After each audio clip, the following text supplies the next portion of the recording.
Seja muito bem-vindo à Escola Bíblica Online. Nós adotamos a revista Compromisso, esta que se encontra em minhas mãos, da Convicção Editora, da Convenção Batista Brasileira. Estamos na lição de número 11, falando sobre o ministério do culto. O nosso texto áureo se encontra aqui, faço destaque e quero, então, fazer a leitura para que você, caso não tenha a Bíblia em mãos, possa ao menos acompanhar a leitura da palavra de Deus, versículo 23 e 24 de João 4. Diz assim: Mas vem a hora, e já chegou, em que os verdadeiros adoradores adorarão o Pai em espírito e em verdade, porque são estes que o Pai procura para seus adoradores. Deus é espírito, e importa que os seus adoradores o adorem em espírito e em verdade. Particularmente, esses dois versículos dispensam comentários e a gente já vai para a introdução da nossa revista. O autor diz que a igreja reunida tem o seu ápice, que é justamente esse ponto mais alto na realização do culto. Detalhe, o culto que a gente fala nosso culto, mas na verdade é uma linguagem um tanto viciada, porque a gente fala assim, minha igreja, o nosso culto, o culto o qual nós participamos, cultuamos, mas na verdade o culto é sempre prestado a Deus. E este culto precisa ser o que a gente chama de cristocêntrico. Cristo tem que estar no centro do culto, até por causa de quê? Ele é o Senhor da igreja. O Pai o constituiu cabeça da igreja, de modo que o culto não pode ser antropocêntrico. A gente precisa tomar muito cuidado, porque vez ou outra a gente começa a preparar uma ordem litúrgica ou de culto com o objetivo de atrair as pessoas e não atentar para o fato de nós estarmos ali com o único objetivo de prestar culto devido que é devido ao Senhor. De modo que a gente vai se reunir para expressar nossa gratidão, o louvor pelo que ele já fez, pelo que ele ainda fará, e adoração pelo que ele é, pelo seu caráter, um caráter de fidelidade, um Deus de amor, um Deus longânimo com seus atributos, entre outras coisas. De modo que nas celebrações vai ter sempre um centro, o culto ao Senhor e, sobretudo, uma referência a Deus, culto a Deus. Comumente a gente fala assim: ah, o culto estava maravilhoso, foi uma bênção.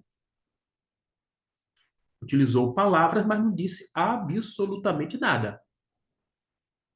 Porque quando você fala assim, o culto foi maravilhoso, maravilhoso, como assim? O que foi maravilhoso? De que forma foi maravilhoso? É uma expressão bem sucinta, resumida, mas que não transmite uma ideia adequada do que realmente o culto foi para o indivíduo.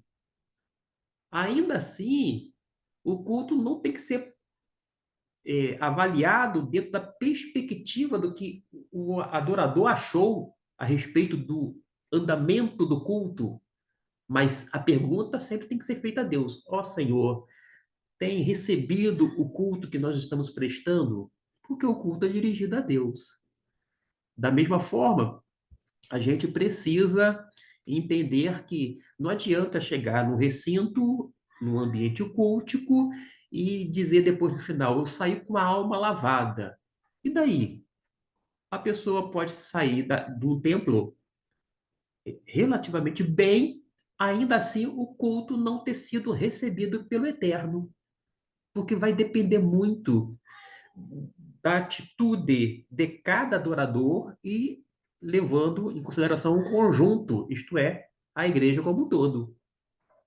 Houve contrição, houve um quebrantamento, houve perdão, houve adoração sincera, genuína, houve uma expressão de louvor autêntica. é perfeitamente possível cantar e não louvar ao Senhor. A pessoa canta maravilhosamente bem. A plateia, digo, a congregação, adora, fica radiante. E ainda assim, Deus não aceitar aquela música porque não partiu de um coração realmente adorador. Um coração quebrantado, um coração com aquela disposição e predisposição a obedecer o Senhor em tudo. Por isso que o culto, vou dizer assim, dentro da nossa perspectiva, é muito relativo. Pode agradar a gregos e troianos e ainda assim não agradar a Deus. Por isso que a gente precisa enfatizar a necessidade de realizarmos um culto bíblico, onde aqueles elementos que são estabelecidos pela palavra de Deus estejam presentes também nas nossas reuniões, uma vez que nos reunimos em torno do nome de Cristo Jesus.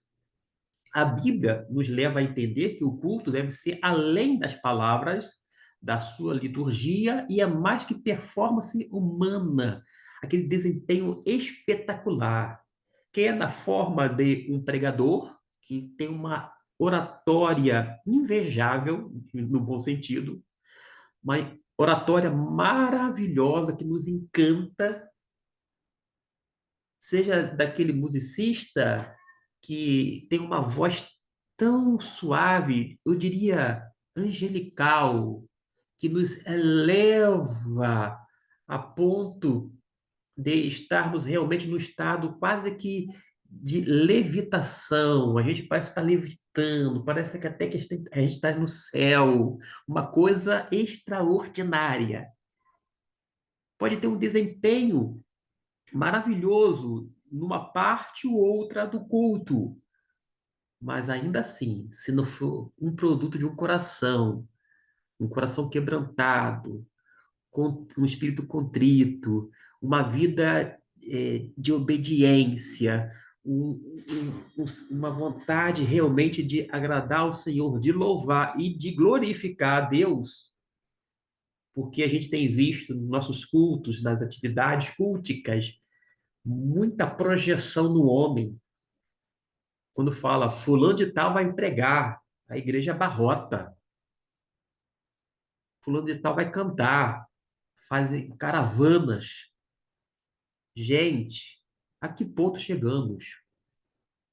O mais importante, necessariamente, não são as pessoas, mas é o Senhor da igreja, através da centralidade de sua palavra no ato de culto. Aliás, se a gente pode dividir o culto em várias partes, a parte central, sem dúvida alguma, é justamente a palavra de Deus. Acontece que hoje em dia a gente chegou a um ponto que se ouvir a palavra durante 45 minutos, uma hora, e eu acrescento, durante uma hora e meia, as pessoas ficam cansadas.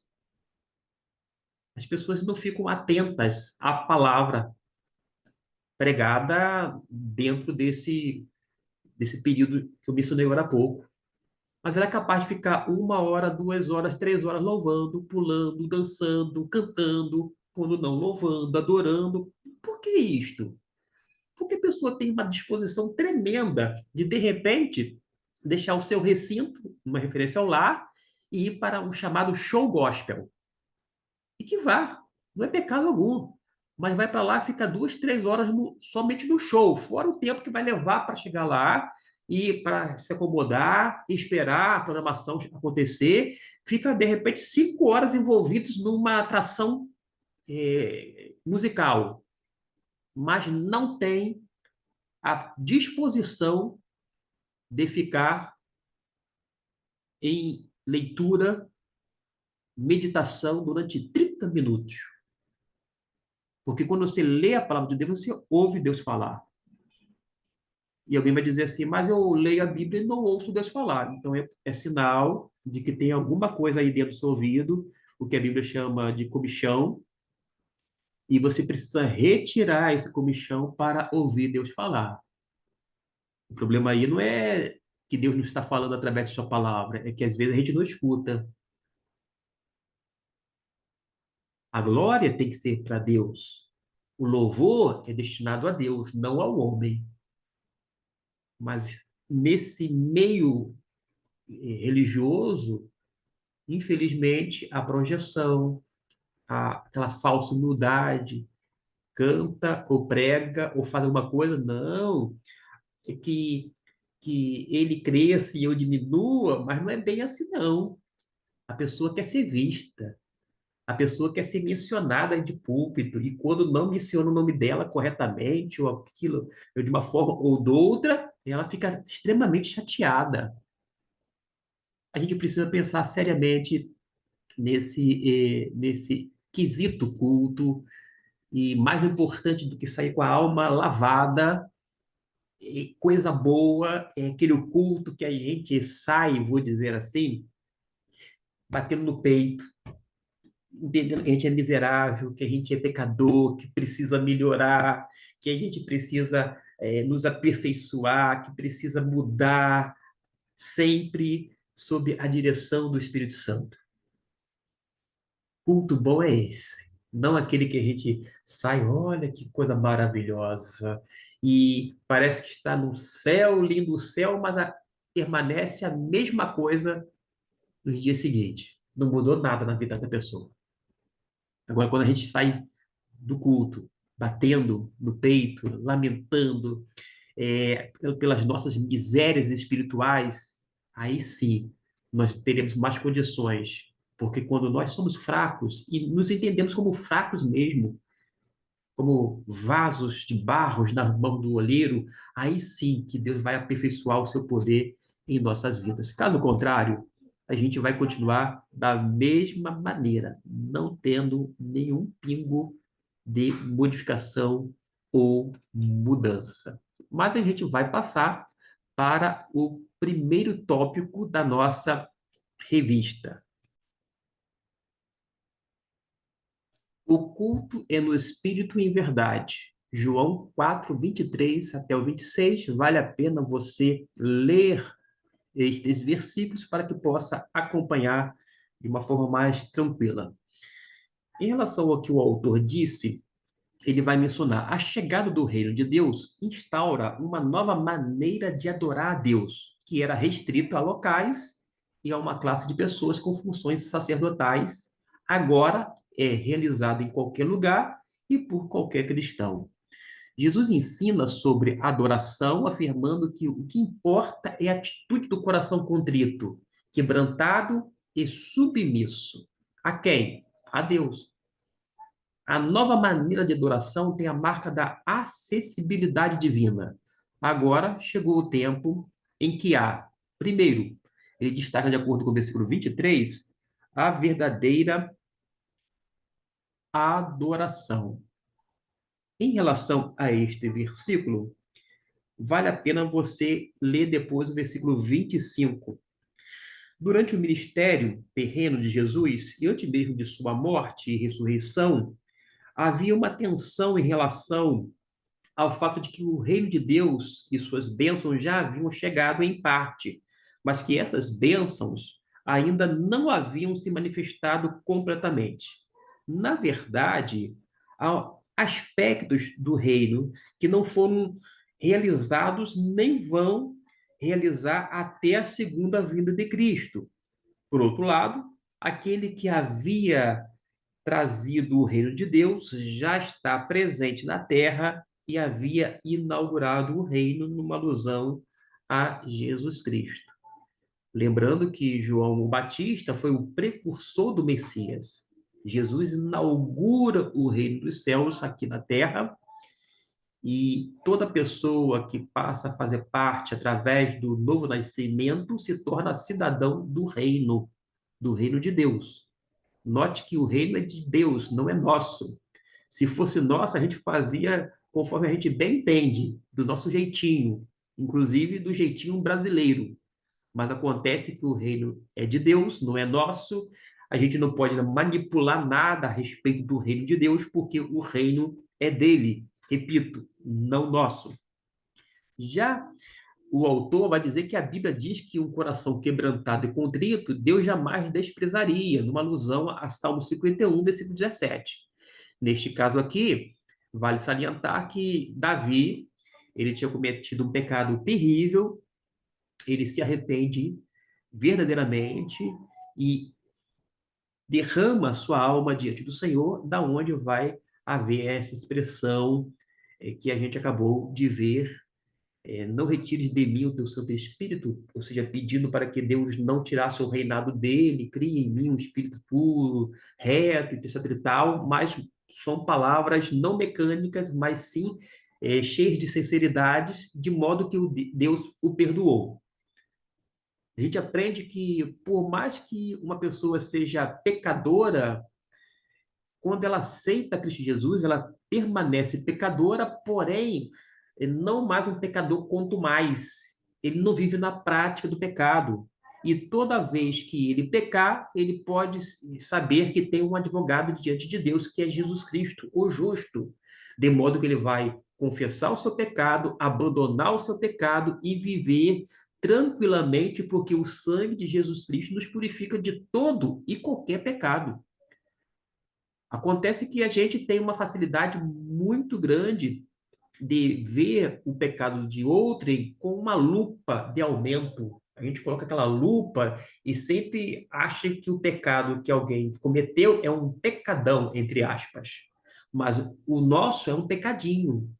É um pecado que a gente não coloca nenhuma lente de aumento, pelo contrário, a gente vai, nesse caso, suplicar a misericórdia de Deus. Ora, Deus não faz acepção de pessoas. Deus é justo e ele vai tratar as pessoas com justiça, equidade, sobretudo.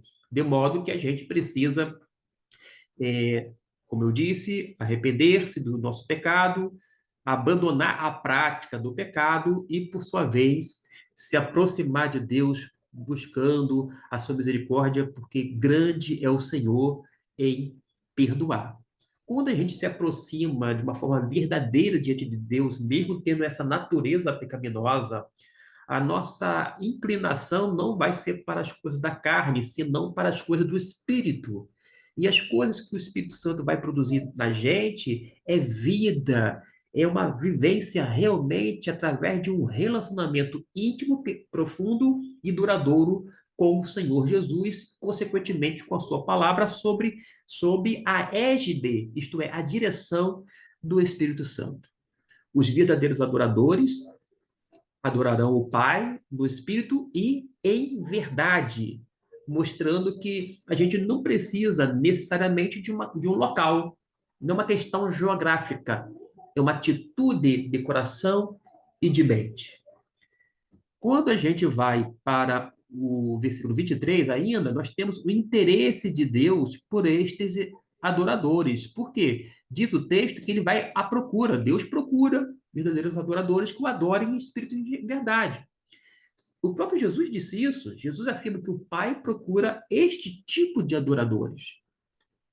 Ora, não obstante termos milhares e milhares de pessoas no arraial religioso, mesmo assim, Deus procura adoradores e mais adoradores. Isso significa que a igreja, por mais que tenha como missão principal adorar o Senhor, tem uma missão também importantíssima, que é a evangelização e missões transculturais, para que através dessas tarefas evangelísticas e missionárias, mais e mais pessoas sejam salvas, sejam transformadas, sejam quebrantadas pelo poder de Deus e possam estar adorando ao Senhor de qualquer maneira? Não, mas em espírito e em verdade.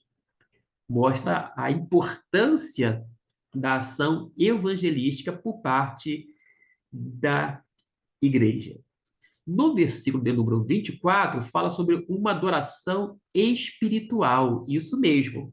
Quando a gente vai para o versículo 24, fala que importa que o adore em espírito e em verdade. A expressão aqui, em verdade, significa efetivamente, isto é, em adoração celestial, da qual a adoração terrena é apenas um tipo.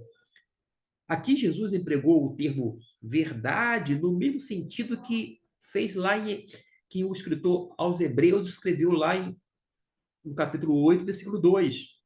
Em Hebreus 8, 2, o verdadeiro tabernáculo do céu não é contrastado com um falso, mas com o tabernáculo terreno que foi construído segundo o padrão celestial.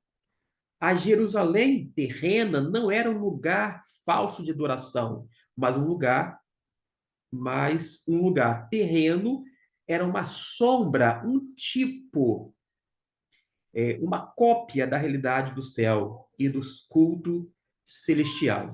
E uma vez que Jesus é aquele que reunificou, digo, isso mesmo, reunificou não apenas Deus e o seu povo, mas também a terra e o céu. Porque através do sacrifício de Jesus, aquela reunificação, a reconciliação. O homem reconcilia-se com Deus. Da mesma forma, a terra e o céu é reconciliado, se parte desta vida para a eternidade com Deus. Isto é, dentro desse âmbito celestial. E já que a gente tem isto em mente, certamente aqui vai ter uma sinalização para a obra do Espírito Santo, porque o Espírito Santo vai trabalhar na nossa mente, no nosso coração, para nos convencer do pecado, da justiça e do juízo, e uma vez convertido, a gente possa andar nesse caminho, aliás, um novo caminho que foi possível através da pessoa bendita de Cristo Jesus. No versículo de número 25, fala sobre boas expectativas conforme o autor da revista. O que a gente pode comentar? Digo, vou fazer apenas a leitura do versículo de número 25, já que não fiz até o momento. Eu sei, respondeu a mulher, que há de vir o Messias chamado Cristo. Quando ele vier, nos anunciará todas as coisas. A mulher até então não sabia que Jesus era o Cristo, mas depois ela soube, porque ela concebeu na sua mente e no seu coração. A grande diferença está em crer. Se você crê em Jesus, vai gerar certamente excelentes expectativas. O culto a Deus vai promover a fé e a esperança dos adoradores, diz o autor da revista. Mas essa fé que é promovida no coração do crente em Jesus não é uma fé petulante, não é uma fé arrogante. Tem pessoas que acham que têm fé e querem dar ordens a Deus. Eu ordeno, eu determino, eu faço isso e faço aquilo, tudo em nome de Jesus, como se fosse algo mágico, um nome mágico. Mas não, Jesus não tem esse nome de uma forma mágica. Pelo contrário, a fé é submissa, a ponto de João, em uma de suas epístolas, dizer que se nós pedirmos isto em oração, as coisas segundo a vontade de Deus, ele vai nos ouvir e atender. O segredo de uma pessoa de fé é orar segundo a vontade de Deus. E a vontade de Deus é sempre boa, perfeita e agradável, mas não é incoerente. Imagine só alguém casado que esteja em dificuldades conjugais, ao invés de pedir pela restauração do seu casamento, pede uma outra pessoa para que Deus venha estabelecer uma nova família. Não faz jus com a vontade de Deus, não há coerência nisto, porque a vontade de Deus é que o homem case com uma mulher, deixando seu pai e sua mãe, venha ter, portanto, um relacionamento heterossexual, homem e mulher, um casamento monogâmico e um casamento indissolúvel, até que a morte os separe, porque foi assim desde o princípio. Logo, se ele fizer uma oração contrária à vontade de Deus, certamente Deus não está nesse negócio. E se vier acontecer dele, ao invés de trabalhar e de restaurar, de canalizar todas as forças, energias para eh, restaurar o casamento, ele constituir uma outra família de uma forma deliberada, ele está em pecado. Esse novo casamento não será legítimo, porque não estará fundamentado na Bíblia. Jesus, em relação ao casamento, ele vai dizer que, a não ser por porneia, um termo em grego, que a gente pode traduzir perfeitamente para você ser um bom entendedor da mesma palavra, imoralidade sexual, que vai abranger a homossexualidade, a pedofilia, a bestialidade, o adultério, a infidelidade, etc. e tal. Inclusive a prostituição. Não havendo estas coisas, não tem cláusula para novo casamento, porque a cláusula para o divórcio, a não ser que seja por infidelidade. Ah, não é infidelidade, não tem razão para se separar. Se houver uma dessas coisas que eu mencionei aqui, dentro desse conjunto, a partir dessa ideia de imoralidade sexual, perfeitamente legítimo aos olhos de Deus, porque esta é a perspectiva bíblica.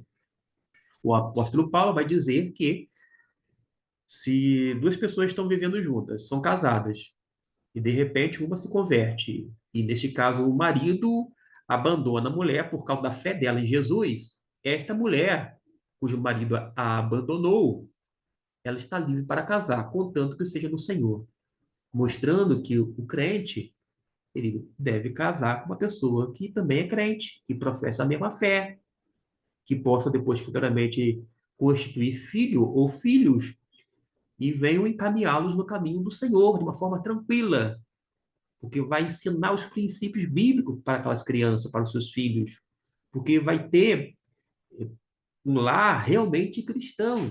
Aliás, vai até aumentar o número de membros futuramente da igreja. Não que necessariamente filho de peixe, peixinho é, mas você tem mais possibilidade de, como crente em Jesus, instruir o seu filho no caminho que deve andar, e ele, adotando esse princípio, inclusive tendo você e sua esposa como modelo, seguir fielmente, entendendo que é o melhor para a vida dele e também necessário, porque necessário é nascer de novo toda pessoa que nasce e que adentra esse mundo. Há uma necessidade espiritual desse novo nascimento, dessa regeneração. Dito isto, a gente caminha para o versículo de número 26, que fala sobre a revelação de Cristo. O autor fala que o encontro daquela mulher com o Senhor tem o seu auge quando Jesus revela-se a ela. No culto, Jesus se revela. Isto nos impacta e transforma, mas também é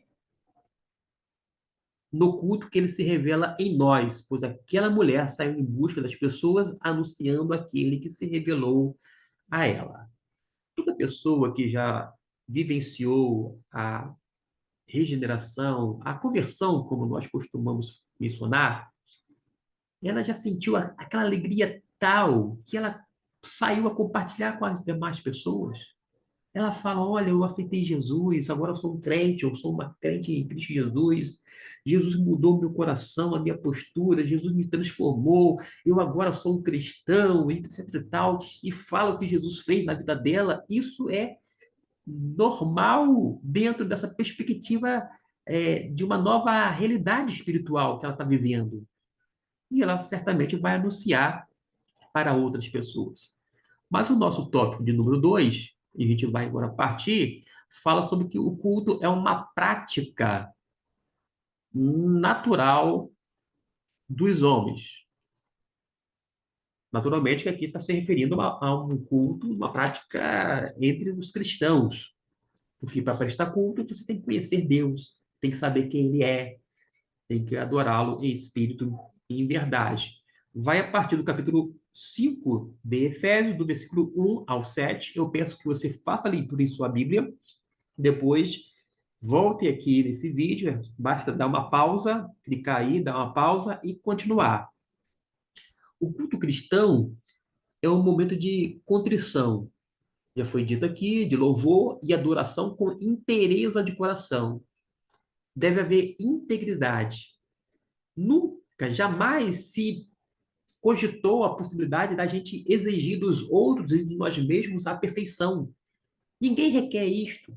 O pastor não precisa ser perfeito, o diácono e a diaconisa não precisam serem perfeitas, o membro da igreja não precisa ser perfeito, porque ninguém exige isso deles nem de nós mesmos. Mas o que a gente não pode admitir é carnalidade. Carnalidade é algo que vai contaminar o meio, além de ser nocivo, altamente prejudicial ao corpo de Deus e vai causar dano no corpo de Cristo, isto é, a igreja. Perfeição não se exige de ninguém, muito menos deste. Mas carnalidade, a gente não pode fletar se quer ficar brincando de crente. Com Deus não se brinca, com Deus não se zomba. Mas às vezes as pessoas acham que tem tanta intimidade, tanta familiaridade, nascer no meio evangélico, ou quando não está há muito tempo no meio evangélico, que ela acha que ela pode fazer tudo e vai se safar de tudo, vai sair de todas as situações sem nenhum problema, etc e tal. Quando a gente entende, biblicamente, Deus é amor, evidentemente, mas ele também é um Deus de justiça. Com Deus não se brinca. E a Bíblia diz que Deus disciplina os seus filhos, a quem ele ama. Se nós estamos sendo constantemente assim disciplinados, é porque nós somos realmente filhos de Deus.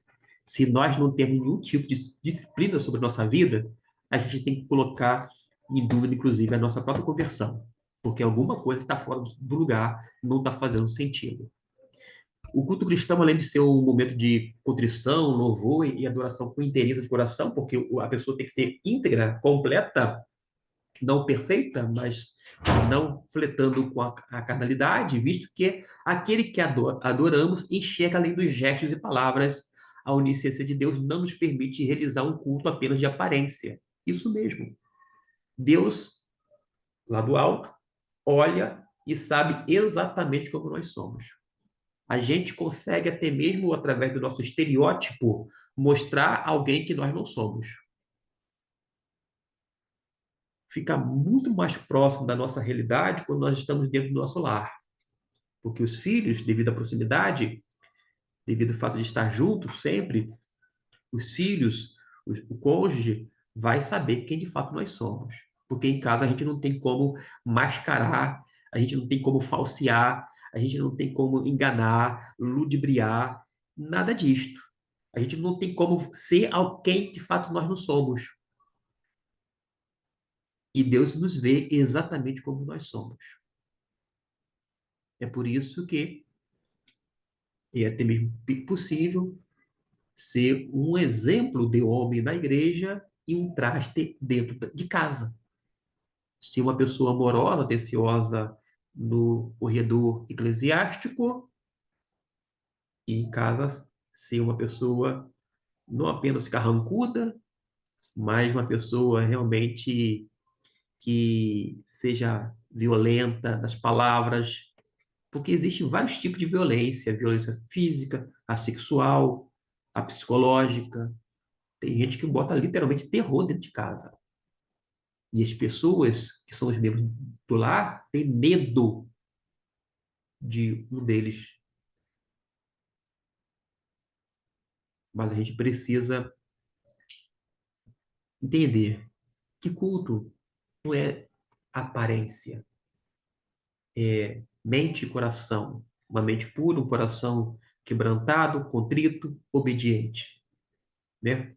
Um culto de fazer de conta, citando o profeta Isaías: Este povo me honra com os lábios, mas seu coração está longe de mim. Às vezes a gente pode cantar maravilhosamente bem, mas a gente só quer aplauso. A gente só quer holofote. Só quer ser ouvido. Quando não, quando alguém está pregando, só quer ser visto, só quer receber atenção. É uma pessoa emocionalmente carente e ela acha que precisa de alguns expedientes que são humanos e carnais, como a bajulação. Por falar em bajulação, é algo que eu detesto. Não bajulo ninguém e tampouco sou bajulado. Quem convive comigo sabe muito bem disto. E eu corro de pessoas bajuladoras, lisonjeas. Nada disto me interessa. Aplausos, muito menos. Sabe por causa de quê? Porque geralmente a pessoa que te aplaude uma hora, na outra tá te vaiando. Ela te elogia aqui, uma lisonja, não é um elogio sincero, mas uma lisonja, mas daqui a pouco, daquele tapinha nas costas, poxa, que benção, coisa boa, mas daqui a pouco tá criticando de uma forma é, corrosiva, destrutiva e sem um pingo de piedade cristã. Mas a gente prossegue dizendo que cada um deles está ligado à sua origem e paternidade. Estes são os filhos de Deus e os outros filhos da desobediência. Existe diferença entre os filhos de Deus e os filhos da desobediência. Os filhos de Deus fazem as coisas às claras, nada escondido. Já os filhos da desobediência são filhos das trevas, fazem as coisas de uma forma oculta. Vamos para o outro tópico, porque vai falar sobre o culto dos filhos de Deus, uma referência aos crentes. O crente que crê em Jesus tem a sua vida transformada, seu caráter mudado, sua mente moldada, vai se renovando dia após dia na mente e no coração e vai se tornar imitador de Deus, porque ele já é amado pelo Senhor. No capítulo 5, versículo 1 diz: Sede, pois, imitadores de Deus como filhos amados. Já que você é um filho amado no Senhor, imite-o. Conta-se que Mahatma Gandhi, um grande líder pacifista indiano, tinha um alto conceito com a pessoa de Jesus, mas ele não via com bons olhos aqueles cristãos que do seu relacionamento, porque aqueles cristãos não imitavam a Deus. Da mesma forma, no Brasil recente, cristãos que pedem para destruir os seus inimigos políticos partidários. Uma pessoa que se diz líder evangélico disse que ia orar para que Deus quebrasse a mandíbula de uma determinada autoridade em nosso país. Tem gente que torce para que as coisas dê errada só para dizer que ele estava certo.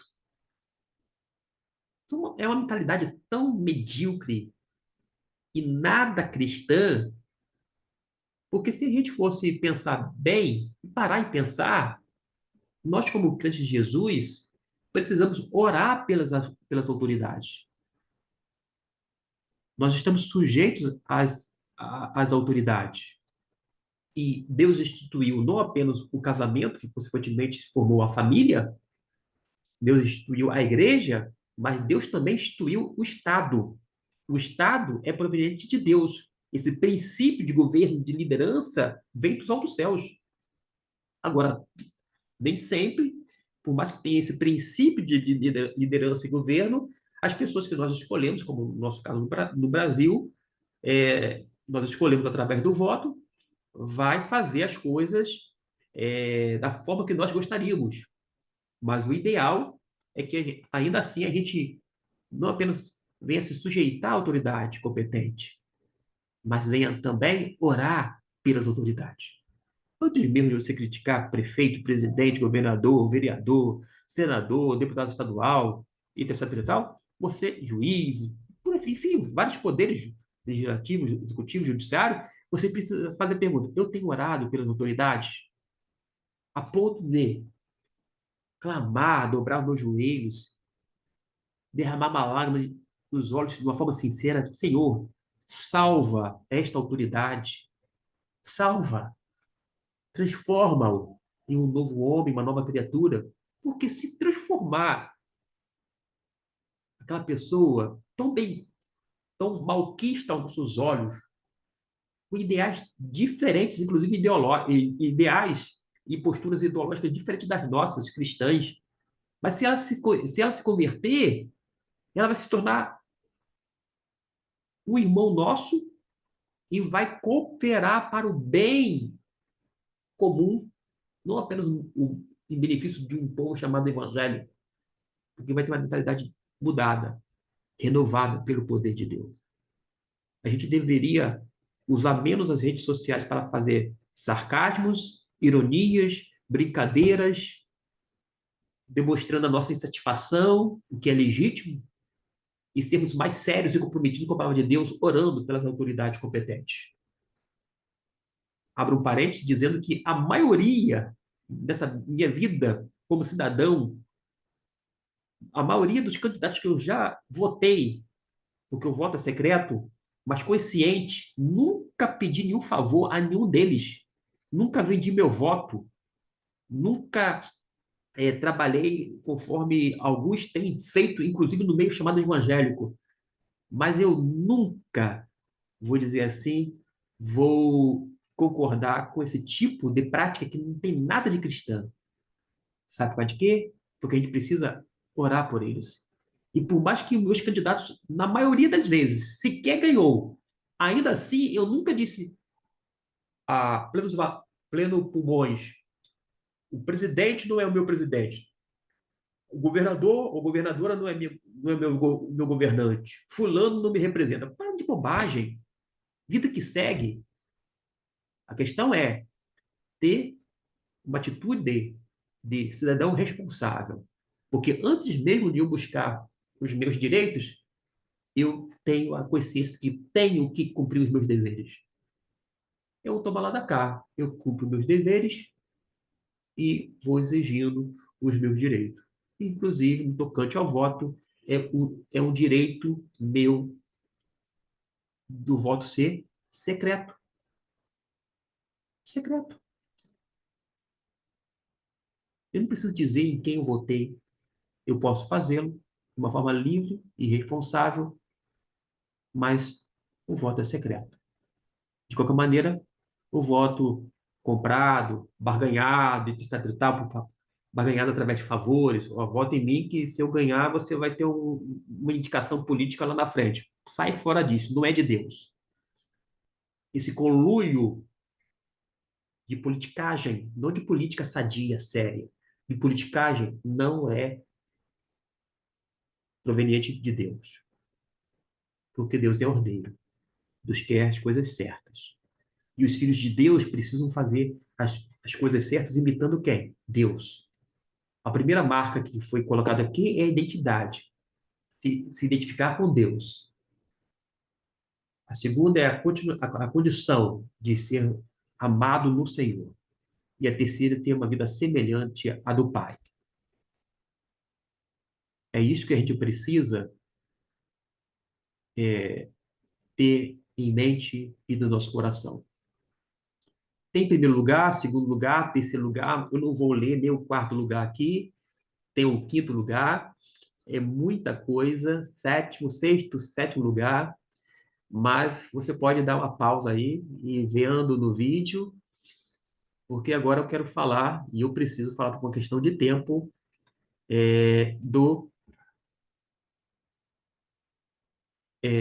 dos filhos da desobediência. Vou fazer o seguinte, para não ficar no vácuo.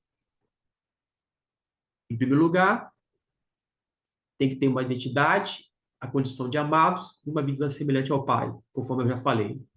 Em segundo lugar, o estilo de vida desses filhos é pautado no amor, o amor real, concreto, ok? Em terceiro lugar, evitar mencionar determinados assuntos imorais que não fazem parte dos que são de Cristo.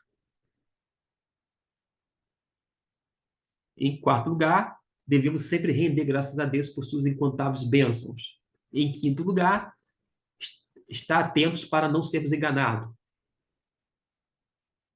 E ele fala que o glamour e sucesso destes reconhecidos pelo mundo não servem para os santos, pois seu estilo de vida deturpado agride a santidade daquele que nos chamou das trevas para a maravilhosa luz. Sexto lugar, os filhos da luz devem evitar a companhia dos perversos. Sétimo lugar, devemos ter um estilo de vida de acordo com a nova condição que Deus nos tornou, que é a condição de filhos. Agora sim, a gente adentra nesse quesito o culto dos filhos da desobediência. Vejamos o que nos diz o autor. Paulo vai descrever também uma lista das práticas dos filhos da desobediência e vamos ver estas práticas. A prostituição, primeira prática. Para muitos é vista como um mal necessário, outros a veem como uma certa simpatia, colocando-a como a profissão mais antiga da humanidade. Porém, mesmo que a internet a tenha sofisticado, as escrituras a classificam como uma prática pecaminosa que não agrada a Deus. Essa prostituição a gente vê muito na forma, vou dizer assim, usual ou comumente, como se verifica, de uma mulher vender o seu corpo, quando não, um homem vendeu o seu próprio corpo, como chamado garoto de programa, um gigolô, alguma coisa desse nível, desse naipe. Mas existem várias formas, colocar assim, entre aspas, de se vender.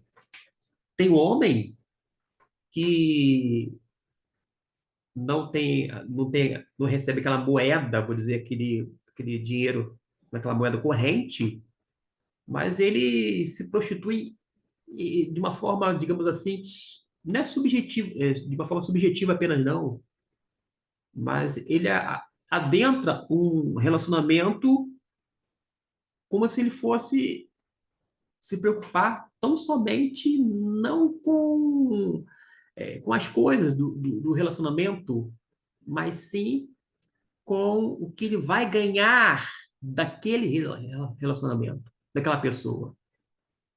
Ele não está, de repente, no local, isto é, no estabelecimento, aguardando uma mulher para vender o seu corpo, mas ele vai se relacionar com uma para trocar ou dar o seu corpo em troca de algo. Tem muita gente barata, vou dizer assim, que não tem caráter, que se aproxima de mulheres com, com segundas intenções. Da mesma forma, existem e pode haver mulheres que não está na esquina, não está no estabelecimento de prostituição, como a gente tem conhecimento, ou se ouve aqui ou colar, mas adentra uma relação sem um pingo de amor, independente da idade da pessoa, se é mais nova, se é mais velha, independente disso, mas somente para obter vantagem financeira. Aí a pessoa, quer homem, quer mulher, esta sim está perdidamente apaixonada e começa a dar tudo que para aquela pessoa a fim de agradá-la. Não é uma prostituição nos moldes tradicionais, como a gente observa, mas existem outros tipos de prostituição. Pessoas que adentram relacionamentos só para obter vantagem pessoal e financeira, para se dar bem, sem nenhum tipo de comprometimento emocional, psicológico com o outro a qual está relacionando. Além da prostituição, temos aqui todo tipo de impureza. A impureza é uma prática comum entre os filhos das trevas, a questão de promiscuidade. Ele reforça que o sexo é uma dádiva de Deus a ser desfrutado no casamento de uma maneira prazerosa, porém pura. Mas a impureza não se verifica somente nos filhos das trevas. Existem impurezas entre os filhos da luz. E estes filhos da luz precisam ser disciplinados à luz da Bíblia. Eles requerem disciplina. E a gente pode trabalhar de uma forma preventiva, depois de uma maneira mais enérgica e até mesmo cirúrgica se houver necessidade de desligamento quando a vida da pessoa não está compatível com a fé cristã, aquilo que ela professa. Quando está afrontando aqueles ensinos de Jesus, está sendo motivo de escárnio, de vexame e disse-me-disse, entre muitas outras coisas. Mas salientando que, embora o apóstolo Paulo menciona a impureza, todo tipo de impureza para os filhos das trevas, infelizmente, esses resíduos de impurezas, de uma forma sorrateiramente, vai adentrando nossas igrejas e os pastores, os líderes, no geral, precisam atentar para isto. Não pode fazer vista grossa, não pode tapar o sol com a peneira em hipótese alguma, não pode varrer a poeira para debaixo do tapete. Tem a cobiça. A cobiça, deixa eu ver, está aqui, versículo 3. Opa, versículo 3.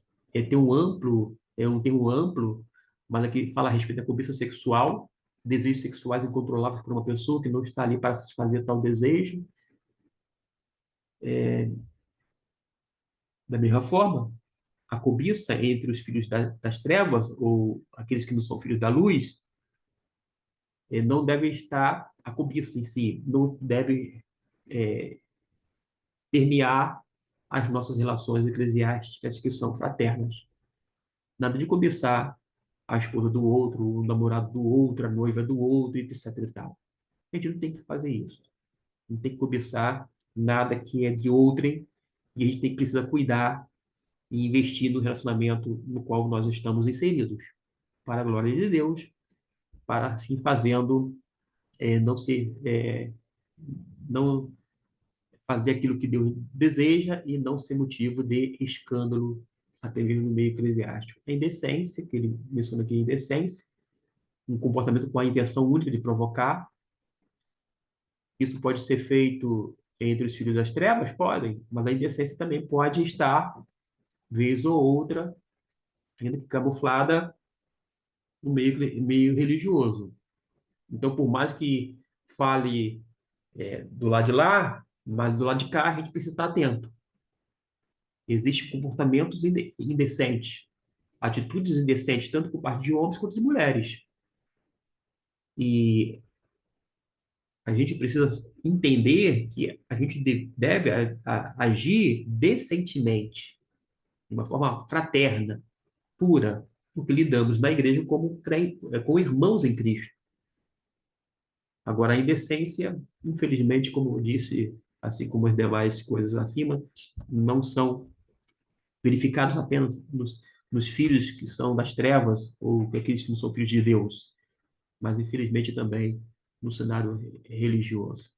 Essa página aqui ficou ruim e eu fiz então a colocação desta aqui para é a mesma, é a última. Devassidão, impureza, o avarento, que são os modos operantes dos filhos das trevas.